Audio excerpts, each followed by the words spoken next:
So this one person, I don't know who this is. Let's check it out. It's Mr. Berger.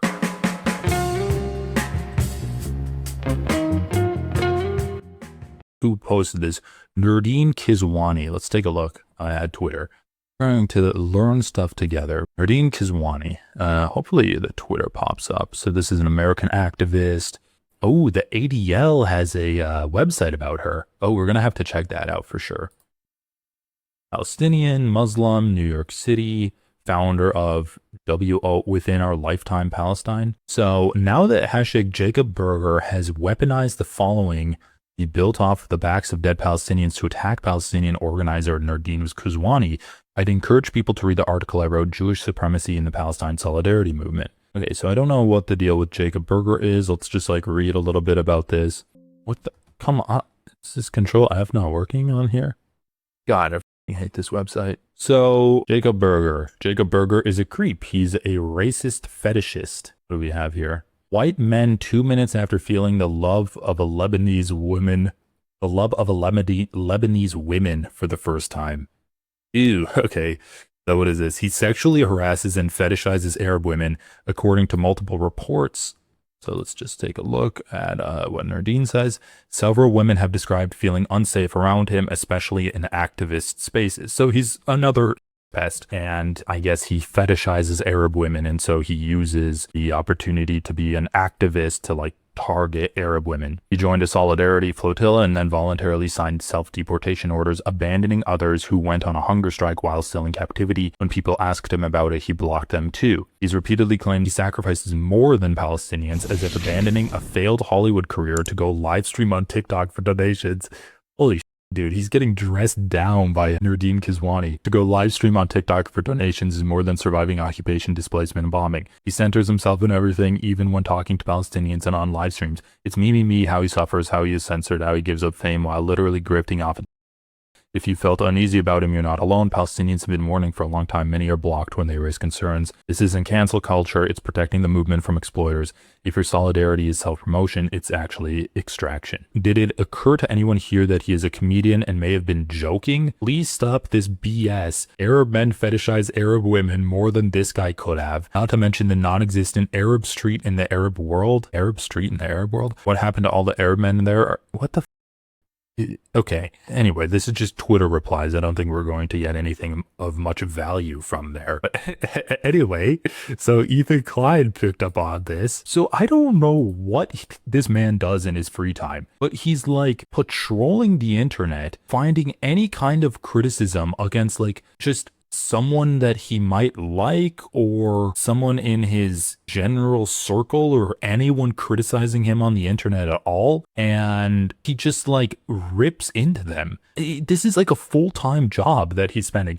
You think that Ethan's job is actually just showing up to work for 3 hours a day, 4 days a week. You think that's what his job is, but his actual job is 24/7 patrolling the internet, finding any little loose thread that he can pull on to try to encourage this kind of cycle of vitriol and harassment so that he can get views on his podcast. He just posts this random on Instagram at just crazy hours of the day and then brings it up on his podcast to talk about too, to make him feel good. So anyway, we have this post from Ethan Klein. This dude moved to Egypt to be closer to Gaza. He was a passenger on a flotilla headed for Gaza and basically paused his entire life to dedicate all his time to helping Gazans. Gazans, I love that too. But there was one small problem. He's tricky Jew. Can someone check with Hassan, Idubs, or Anissa? I've been told I'm hallucinating anti-Semitism by them. Let them know. And I think that this is really the heart of the matter with Ethan Klein. He's crazy. He's crazy, and he calls any kind of criticism towards him, Kila, or any other Jewish person, whether it's valid or not, as anti-Semitism. And so then when you get real anti-Semitism and there's actually hate crimes against Jewish people, what does he expect? He's like the boy that cried wolf. If you say that, oh, you're being a psycho freak that's harassing people online just to get views on your podcast, and you call that anti-Semitic, people aren't going to take you seriously when you try to actually cover real anti-Semitism. So, like, once again, we can take a look at this.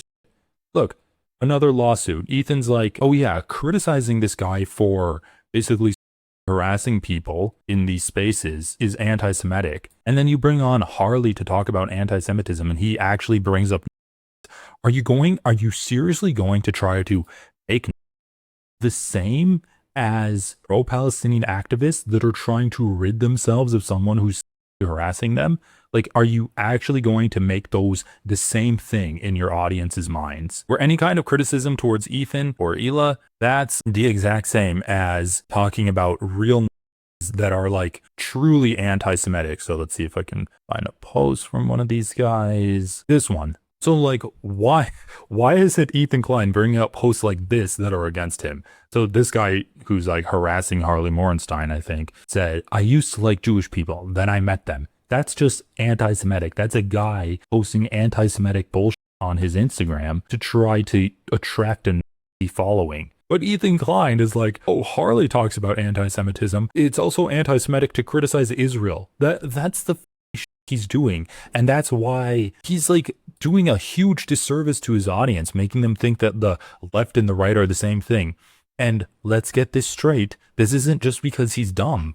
This is because he's running defense for the that Israel's doing. If you say that criticizing Israel makes you morally equal to a Nazi online, then what do you think the people in his audience are going to do? They're going to not want to criticize Israel, and he's weaponizing them to attack the people that are criticizing Israel, right? In Ethan's mind, in his community that is built up, the only acceptable way to criticize Israel is if you criticize Israel and you criticize Hamas as equal and opposite forces in this war that he's saying. And that is enabling to happen, because if it's equal and opposite, then it's like, oh, well, it's just like a quagmire, right? Both sides are stuck at an impasse and we can just turn a blind eye to it. And what happens when you turn a blind eye to it happens? And so what he's doing is just allowing Palestinians to die, and he's like encouraging his audience to attack people that are speaking out about what Israel's doing and saying that they're anti-Semitic, they're as bad as. So anyway, so he says that he's a tricky Jew because this guy was getting criticized by Nardine Kizwani, and she never actually brought up the fact that he was Jewish. She just said that he was basically a best. And then he says, oh yeah, she's saying that he's a tricky Jew.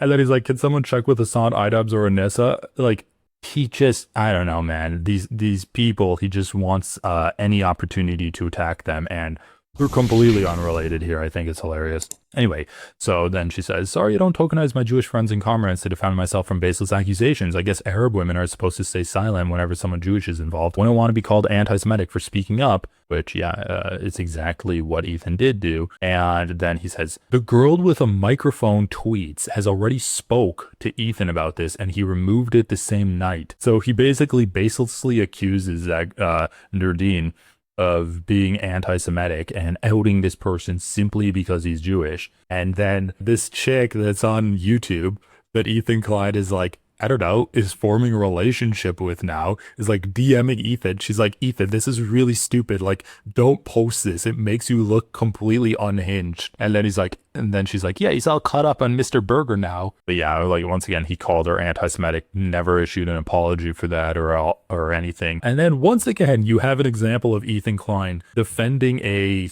best, right?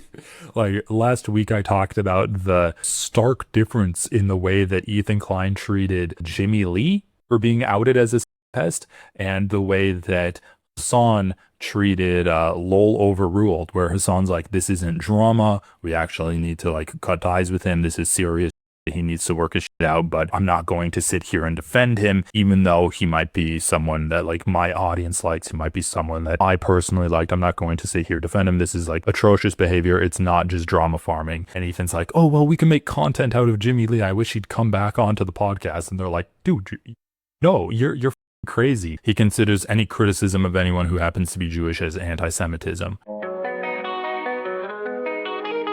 guys, I am never going to do ad reads on here, no advertisers, not going to be sponsored by dick pills or whatever. If you want to support my work, encourage me to live stream more, please consider joining the channel. You'll get access to early content, you'll get members only content, and your name will be in green. That's so good.